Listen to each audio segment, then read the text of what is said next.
বুকটা কেঁপে উঠবে ঘটনাটা শুনলে। হজরত ফাতেমা রাদিয়াল্লাহু-এর ইন্তেকালের সম্পূর্ণ ঘটনা। হজরত আলী রাদিয়াল্লাহু ফজরের নামাজ আদায় করার জন্য মসজিদে গেছেন। এদিকে হজরত ফাতেমা রাদিয়াল্লাহু গায়ে অত্যন্ত জ্বর অবস্থায় ঘরের সমস্ত কাজ শেষ করেছেন। আলী রাদিয়াল্লাহু মসজিদ থেকে এসে দেখেন ফাতেমা রাদিয়াল্লাহু কাঁদছেন। আলী রাদিয়াল্লাহু প্রশ্ন করলেন, ও ফাতেমা, তুমি কাঁদো কেন?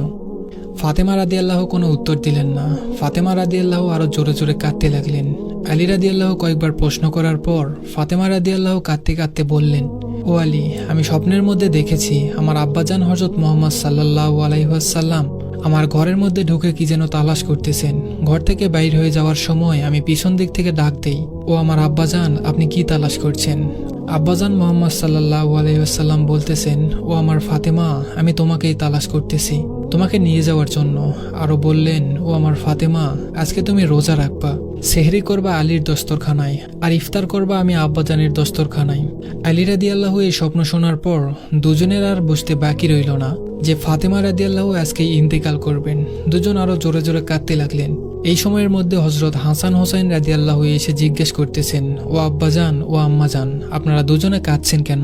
ফাতেমা রাদিয়াল্লাহু এর একটা অভ্যাস ছিল, যখন হোসাইন রাদিয়াল্লাহু কোনো কাজে বিরক্ত করতেন তখন দুজনকে নানাজানের কবরের কাছে যেতে বলতেন। আজও ফাতেমা রাদিয়াল্লাহু বললেন, তোমরা দুই ভাই এখন নানার কবরে চলে যাও। কবরের নিকট যাওয়ার সাথে সাথে কবর থেকে আওয়াজ আসলো, ও আমার আদরের নাতিরা, এই মুহূর্তে তোমরা আমার কাছে কেন এসেছ?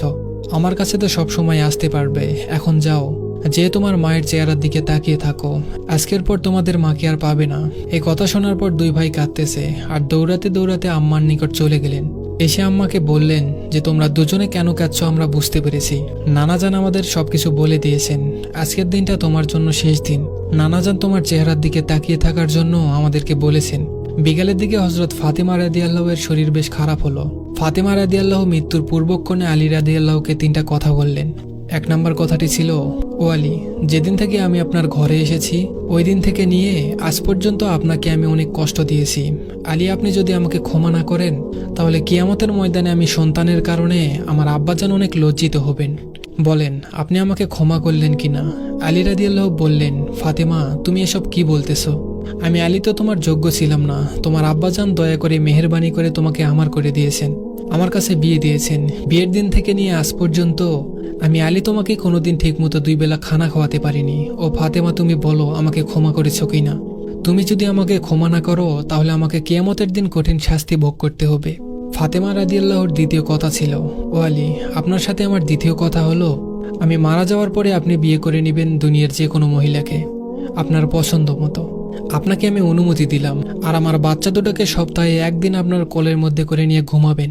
ফাতেমা রাদিয়াল্লাহুর তৃতীয় কথা ছিল, ও আলী, আপনার সাথে আমার তৃতীয় কথা হলো, হাসান হোসাইন যখন বালেগ হবে তখন দুনো ভাইকে আল্লাহর রাস্তায় সোপর্দ করে দিবেন এবং আমাকে রাতের বেলায় দাফন করবেন। হযরত আলী রাদিয়াল্লাহু বললেন, তুমি নবীর মেয়ে, আমি সবখানে খবর দিয়ে তোমাকে দাফন করব, এতে সমস্যা কি? হযরত ফাতেমা রাদিয়াল্লাহু বললেন, আমার কাফনের কাপড়ের উপর দিয়ে সবাই অনুমান করবে যে নবীর মেয়ে কতটুকু লম্বা ছিল, এতে আমার পর্দা ভঙ্গ হবে।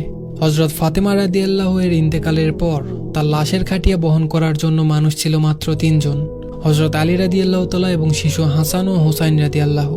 হযরত আলী রাদিয়াল্লাহু ভেবেছিলেন যে খাটিয়া বহন করার জন্য মানুষ আরও একজন প্রয়োজন, তবেই 4 কোণায় 4 জন কাঁধে নিতে পারবেন।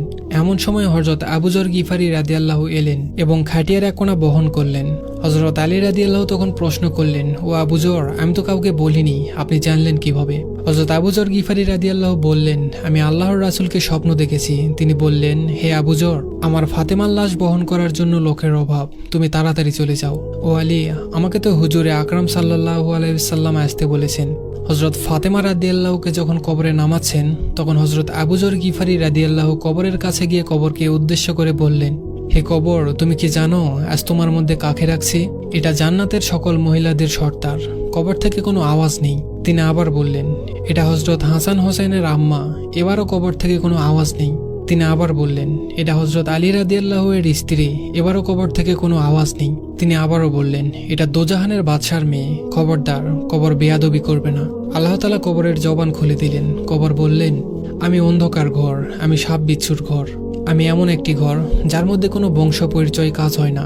আমি দোজাহানের বাদশার মেয়ে ফাতেমাকে চিনি না, হযরত আলীর স্ত্রীকে চিনি না, আমি হাসান হোসেনের আম্মাকে চিনি না, জান্নাতি মহিলাদের সর্দারনিকে চিনি না। আমি শুধু চিনি ঈমান আর আমল। আল্লাহ তাআলা আমাদেরকে ঈমান এবং আমল নিয়ে বেঁচে থাকার তৌফিক দান করুক। সবাই বলি আমিন।